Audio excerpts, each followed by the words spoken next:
ഷൈജുവാനെ അപ്പോൾ Christian council പ്രതിനിധി Kennedy കരിമ്പിങ്ങാല വരി പറയുകയാണ്, രാജ്യത്ത് വ്യാപകമായ മതമാറ്റം നടക്കുകയാണ്. ഏതാണ്ട് 3 സംസ്ഥാനങ്ങളിലൊക്കെ എത്രയോ ശതമാനം അധികം ക്രൈസ്തവർ. അതുകൊണ്ട് മതമാറ്റ നിരോധന നിയമത്തിൻ്റെ മറവിൽ ജസ്റ്റ് ഒരു പ്രാർത്ഥന നടത്തിയതിന് പോലും ജയിലിൽ കിടക്കുന്ന നൂറുകണക്കിന് ആളുകളെയൊക്കെ കെന്നഡി സാധൂകരിക്കുന്നുണ്ട്.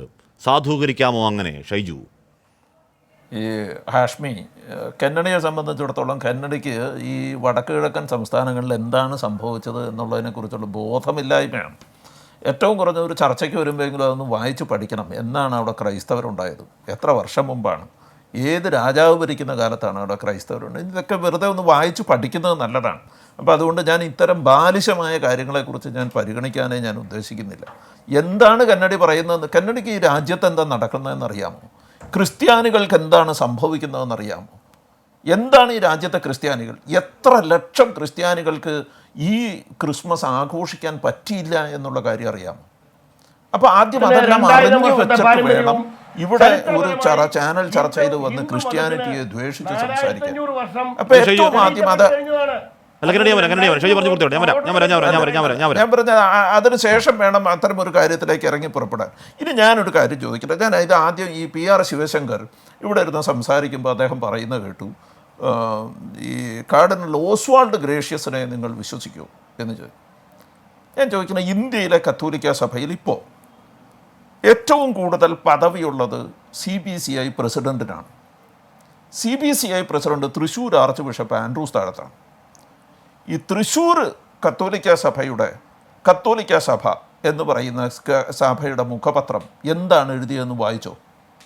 അതിലെന്താണ് പറഞ്ഞതെന്ന് വായിച്ചോ? മണിപ്പൂരിനെ തമസ്കരിക്കാൻ BJP പരിശ്രമിക്കുന്നു എന്ന് പറഞ്ഞ് ലേഖനം എഴുതിയതാണ് കത്തോലിക്ക സഭ. നിങ്ങൾ മനസ്സിലാക്കേണ്ട ഒരു കാര്യം, CBCI പ്രസിഡൻറ്റിൻ്റെ അഭിപ്രായം അതാണ്. KCBC പ്രസിഡൻറ്റിനെ വിളിച്ചായിരുന്നോ? ഇല്ലല്ലോ. അപ്പം യഥാർത്ഥത്തിൽ സഭയുടെ അഭിപ്രായം എന്താണെന്നറിയാൻ ഏറ്റവും കുറഞ്ഞത് ഒന്നുകിൽ നിങ്ങൾ മണിപ്പൂരിലെ ആർച്ച് ബിഷപ്പിനോട് ചോദിക്കണം, ഇല്ലെങ്കിൽ ഇവിടെ യുണൈറ്റഡ് ക്രിസ്ത്യൻ ഫണ്ടിനോടൊപ്പം നിൽക്കുന്ന ബിഷപ്പ് പീറ്റർ മച്ചാഡോയോട് ചോദിക്കണം, ചുരുങ്ങിയ പക്ഷം CBCI പ്രസിഡൻറ്റിനോടെങ്കിലും ചോദിക്കണം. അപ്പോൾ അതൊന്നും ഇവിടെ സംഭവിച്ചിട്ടില്ല. എന്നിട്ട് നിങ്ങൾ നിങ്ങളുടെ വഴിക്ക് ന്യായീകരിക്കുകയാണ്. ഏറ്റവും കുറഞ്ഞത് ഒരൊറ്റ കാര്യം, ഇത് വെറും ഗോത്രവർഗ സമരമായിരുന്നു എന്ന് പറയുന്ന ആളുകൾ ഒരൊറ്റ കാര്യം പറയണം. എന്തുകൊണ്ടാണ് 200-ലേറെ മെയ്തി ക്രിസ്ത്യൻ ദേവാലയങ്ങൾ ആക്രമിക്കപ്പെട്ടത്? മെയ്തി ക്രിസ്ത്യൻ ദേവാലയങ്ങൾ മെയ്ത്തികൾ തന്നെ ആക്രമിക്കുകയാണ്, കുക്കികളല്ല. മെയ്ത്തികളുടെ ഗ്രാമത്തിൽ മെയ്തി ക്രിസ്ത്യൻ ദേവാലയങ്ങൾ ആക്രമിക്കപ്പെട്ടു. 200-ലേറെ ക്രിസ്ത്യൻ ദേവാലയങ്ങൾ ആക്രമിക്കപ്പെട്ടു. കാരണം എന്താണ്? വർഗീയലാഭം അല്ലാഞ്ഞിട്ടാ. അപ്പം അങ്ങനെയല്ല, കുരിശ് എവിടെയെങ്കിലും ഒരു കെട്ടിടത്തിൻ്റെ മുകളിൽ കുരിശ് കണ്ടാൽ കാട് കയറി ഇളകി ചെല്ലുന്നത് പോലെ ആക്രമിക്കുകയായിരുന്നു. പേടിച്ചരണ്ട് നിന്ന കന്യാസ്ത്രീകളെയും പേടിച്ചരണ്ട് നിന്ന വൈദികരോട് ഞാൻ ഫോണിൽ സംസാരിച്ചിട്ടുണ്ട്. ആ സമയത്ത് ഉറക്ക സംസാരിക്കാൻ വയ്യ, അവർ പുറത്തു വന്നിരിക്കുന്നു എന്ന് പറഞ്ഞ് എൻ്റെ ഫോണിലൂടെ വളരെ പതിഞ്ഞ ശബ്ദത്തിൽ സംസാരിച്ച വൈദികരോട് ഞാൻ സംസാരിച്ചിട്ടുണ്ട് ആ സമയത്ത്.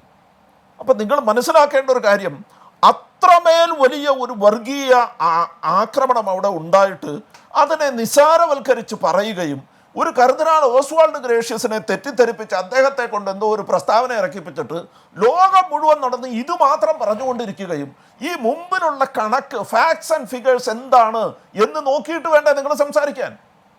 മുന്നിൽ നിൽക്കുകയല്ലേ. അതുകൊണ്ടല്ലേ നിങ്ങൾ ആലോചിച്ച് നോക്കണം. അതുകൊണ്ട് തന്നെ ഇന്ന് നമ്മുടെ മുഖ്യമന്ത്രിയും മന്ത്രി സജി ചെറിയാനും എല്ലാം പറഞ്ഞത് വളരെ കൃത്യമായൊരു കാര്യമാണ്. കേരളത്തിലെ മുഴുവൻ ക്രിസ്ത്യാനികളുടെയും ആശങ്കയാണത്. അതുകൊണ്ട് തന്നെ നിങ്ങളൊരൊറ്റ കാര്യം ആലോചിക്കണം. KCBC ഈ മന്ത്രി സജി ചെറിയാൻ്റെ ഈ പ്രസ്താവനയെ അപലപിച്ചുകൊണ്ട് ഇറക്കിയ പ്രസ്താവനയിൽ പറഞ്ഞത് ഈ ഭാഷ ശ്രദ്ധിക്കണമെന്ന് മാത്രമാണ്. അവിടെ ഒരിക്കലും ഈ ചോദ്യത്തെക്കുറിച്ച് പറഞ്ഞില്ല, അഡ്രസ്സ് ചെയ്തില്ല. ഇങ്ങനെ ഒരു ചോദ്യം ചോദിക്കാൻ പാടില്ലായിരുന്നു, അത് അനവസരത്തിലായിരുന്നു എന്ന് പറഞ്ഞില്ല. ഭാഷയിൽ കുറച്ച് മാന്യത ഉണ്ടാകണമെന്ന് മാത്രമാണ് പറഞ്ഞത്. കാരണം അങ്ങനെ പറയാൻ KCBCക്ക് പറ്റില്ല, CBCIക്ക് പറ്റില്ല. ലക്ഷക്കണക്കിന് ക്രിസ്ത്യാനികൾ ഈ ബിഷപ്പുമാർക്കെതിരാവും.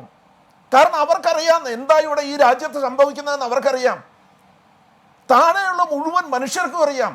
ഈ മനുഷ്യരുടെ വീടുകളിൽ നിന്ന് പോയ ആളുകളാണ് അവിടെ താമസിക്കുന്നവരൊക്കെ. അവർക്ക് എല്ലാവർക്കും പരിചയമുള്ളവർ അനവധി പേരുണ്ട്. അപ്പൊ അതുകൊണ്ട് ഹിന്ദി ഹൃദയ ഭൂമിയിൽ എങ്ങനെയാണ് ക്രിസ്ത്യാനികൾ ജീവിക്കുന്നതെന്ന് അവർക്കറിയാം. ഇനി ഒരു കാര്യം കൂടി PR ശിവശങ്കർ മനസ്സിലാക്കണം. ഈ ലോകത്ത് ISIS തീവ്രവാദികൾ ഈജിപ്തിലെ കോപ്റ്റിക് സഭയിലെ 21 മനുഷ്യരെ കഴുത്തറുത്ത് കൊന്നത് വീഡിയോ നമ്മൾ കണ്ടു. അവരെ വത്തിക്കാൻ വിശുദ്ധരായി പ്രഖ്യാപിച്ചു. കാരണം എന്താണെന്നറിയാമോ? അവർ മരിച്ചത് വിശുദ്ധമായൊരു കോസിന് വേണ്ടിയായിരുന്നു. ഇന്ന് അതുപോലെ രണ്ടാമതൊരു സംഭവം ഇന്ത്യയിൽ നടക്കാൻ പോവുകയാണ്. കാന്ധമാലിലെ 35 രക്തസാക്ഷികളുടെ വിശുദ്ധീകരിക്കാനുള്ള നടപടിക്രമങ്ങൾ, കാനനൈസേഷനുള്ള നടപടിക്രമങ്ങൾ വത്തിക്കാനിൽ ആരംഭിച്ചിരിക്കുന്നു. 24 പുരുഷന്മാർ, 11 സ്ത്രീകൾ. അവരെ കാനനൈസ് ചെയ്യുമ്പോൾ വത്തിക്കാൻ പറയുന്നത് the cause of their martyrdom is holy എന്നാണ്. എന്താണ്? വിശുദ്ധമായ വിശ്വാസത്തിന് വേണ്ടി മരിച്ചവർ.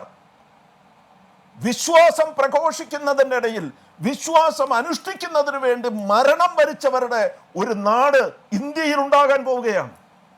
വത്തിക്കാനിൽ കാനനൈസേഷൻ നടക്കുകയാണ്. നിങ്ങൾ മനസ്സിലാക്കണം, ലോകം മുഴുവൻ കാന്ധമാലിലേക്ക് ശ്രദ്ധിക്കുന്ന ഒരു അവസരം ഉണ്ടാകും. അപ്പോൾ എന്തുകൊണ്ടാണ് ഈ കോസ് ഇതാണ് എന്ന് അവർക്ക് മനസ്സിലായത് കൊണ്ടാണ്.